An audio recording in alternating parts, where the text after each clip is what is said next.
Nando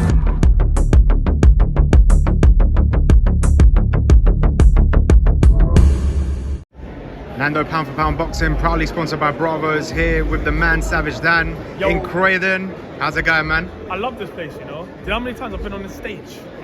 I sang on this stage. I literally sang on this stage once. Usher, you got it bad. But yeah, today was a huge, what a signing. Let's be honest, you know. I think we're so used to having big announcements recently that maybe this doesn't seem as big as it is to us, but it's huge. This is Joshua Buatsi. No, this is humongous. This is you know, the best light heavy in the country. This is, you know, 16-0, such a good guy as well, you know, just in general. But a beast in that ring, you know, a beast. Yeah. And I think it's time for him to be re-announced to the world. I feel like he spent maybe a year or a couple of years maybe simmering, waiting for that big one.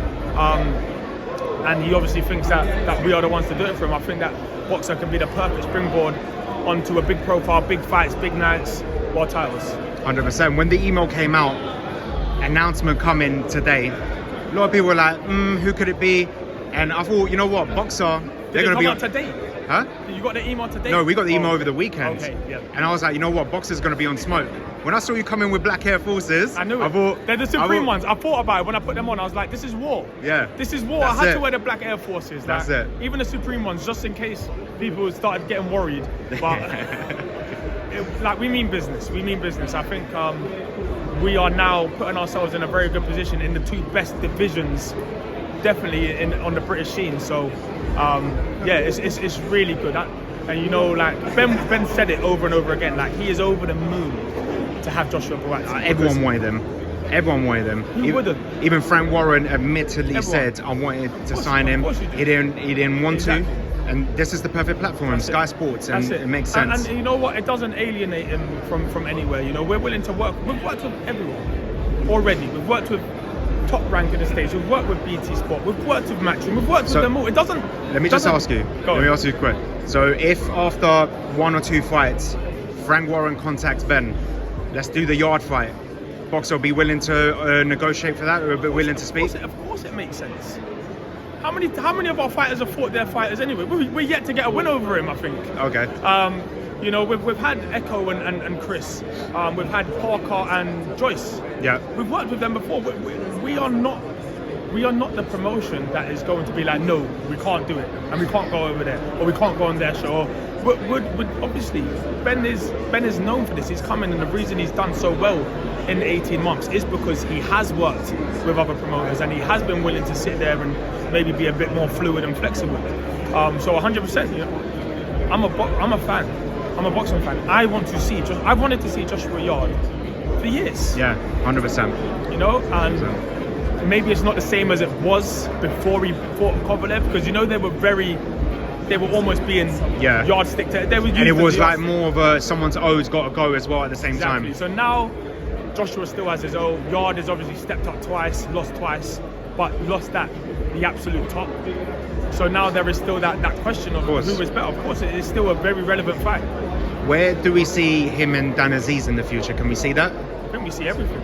I think we, as promoters, I'm not a promoter, but as a promotional company, same with BT, same with if we have this crop right now of all these light heavyweights and they end up retiring without fighting each other, all the promoters have to look at each other and work out what did we do wrong, because we've robbed people of great fights. Yeah. It's happened for too long, and we all know the stories and the cold wars in boxing and how people don't get along and all of that. But because of it, we've lost huge moments. We're losing potential, you know, fight of the decade fights. 100%. Because people don't want to negotiate, and it is simply that. It's ego, and we're trying to take the ego out of it a little bit. We want to see the best fights. So, you know, providing Joshua is happy to fight these guys, why are we going to stop him? For sure. Let's go to April 22nd, same night as Tank and Garcia. I can't wait for that. Yep. Babbage, how did that happen? Is he still with Matchroom, or? I think I forgot the name of the promotion. He's fighting. I don't think it's with Matchroom. Okay. If I'm honest. But I'm obviously, as much as Babbage is the top of the bill, I'm very much more concentrating on Bakole, Caroline, and Jamie TKV. They are our fighters. We've obviously made a relationship in Poland. And some of these fighters need dates and need profiles and want to get out. It's a different opportunity, and not everyone can fight in their hometown on the date that they want. Boxing, as much as you can try and plan for it, you kind of have to ride the wave, and a date appears out of nowhere and a venue appears out of nowhere, and you've got to decide whether you want to be able to risk it. And, of course, you know, it's a big opportunity. Of course, especially when fighters are so young in their career. You want to get out as often as possible. You don't want to be a novice fighting 3 times a year. So I think it's important that, you know, when these opportunities do come, Poland, Paris, Dan's gone and won a European title in Paris. You have to be brave enough and smart enough in many ways to take those chances, because it might not come again for your entire career. For sure. Let's break down some of these fighters. I want to start with Jamie TKV. Yeah. He recently, a few months ago, called out Fraser Clark. Yeah. Can you see that fight happening? Down the stretch, but why would it happen now?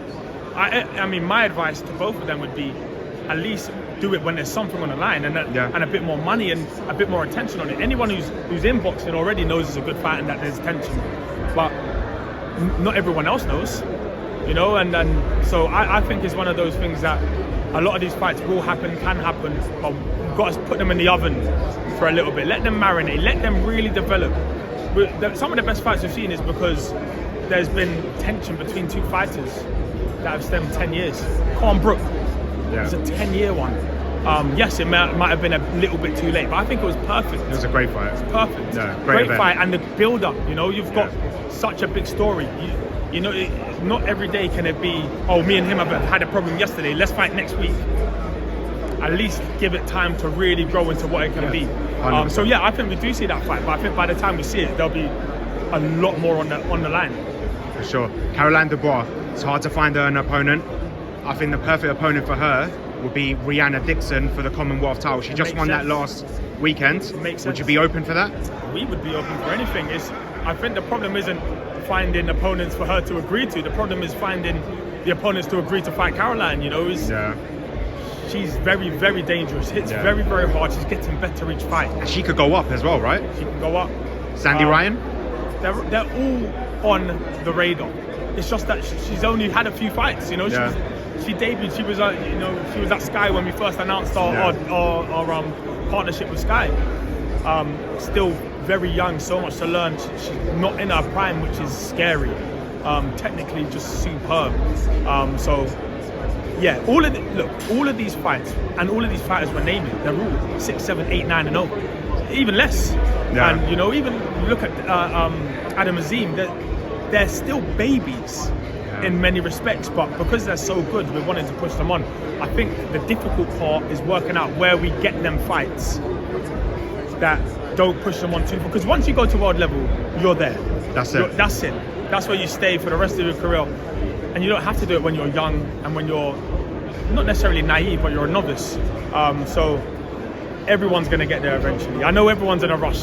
Everyone's in a rush. Even I want to see these fights now, but we don't have to have them now. Martin Bakole. His manager his coach makes me a bit. Billy Nelson is just, he's a character.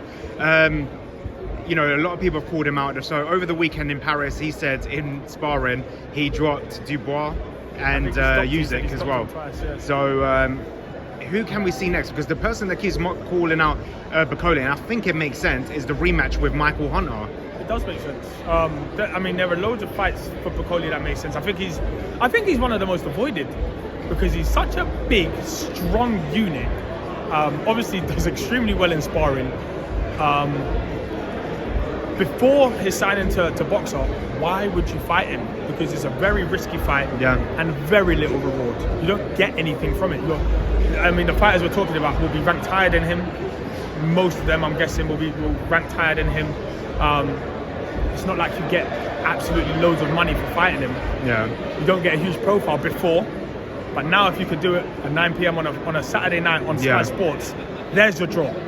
I think we see him in with all of them. I really do, and I think he realizes the position he's in now, and I think we're ready to see him even go on to the next level. I think a lot of people think he has one gear and he's just the same thing, but I think we're going to see more gears now. The last question I want to ask you is the rumours of negotiations have started, or there has been some talks. Natasha Jonas, Clarissa Shields. I know you can't say much, but can you see this fight happening eventually?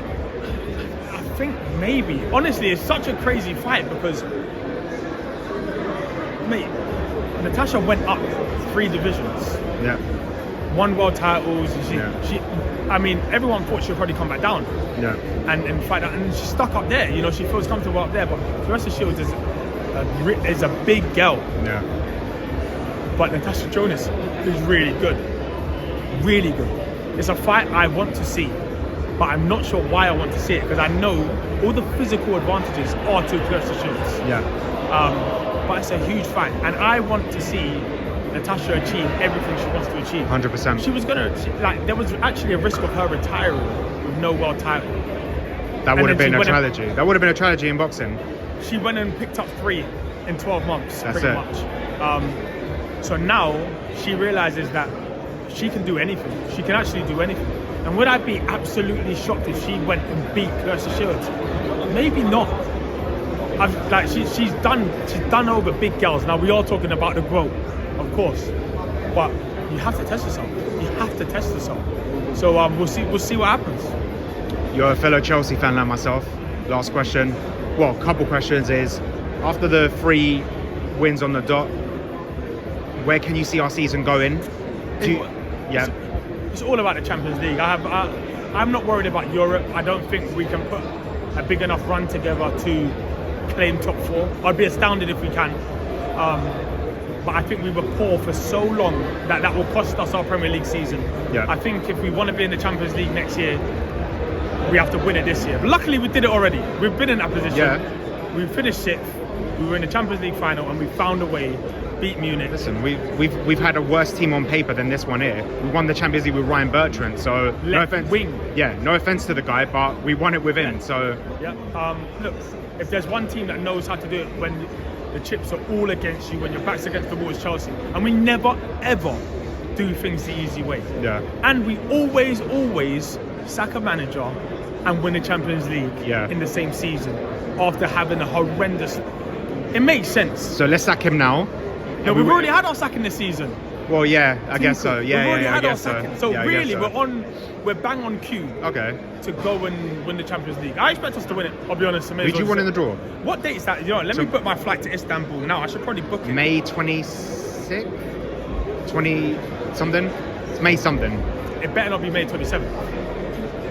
Why is that? Because we have something coming. Okay. Do it in Istanbul. Do the show in Turkey. Oh, this is a mess. I've just thought about this, and I'm all over the gaff right now. There you go. We're gonna have to talk about some dates. But who do you want in the draw? I'm not scared of anyone. Okay. I'm not scared of anyone. I've watched PSG and Munich, and I wasn't impressed with either of them. I really wasn't. Okay. I don't think there's anyone that we can't beat. I just think that if we are not on our game, we can't beat anyone. But if we're on our game, we beat them all. PSG, Munich, it don't matter. Who do you want? Not Napoli. That's the only team that would smoke us. I'm being serious. I think they're going to win it, in my opinion. Do you think? Yeah. They are a good team. They are. And they've done it the right way. Yeah. But do you know what I remember? Napoli 4-1 Ivanovic. Yes. So I'm not worried about any of them. Okay. I have a feeling some people grow into this tournament better than others. So we're obviously going to do that, but so is someone else, and that's who I want to avoid, but I don't know who it's going to be. I'm happy with anyone. I'm not even going to care about the draw. I'm not watching it. I would love a weaker side, but one of the weaker sides on paper would be Napoli. Guess so, Form doesn't say it, but Form said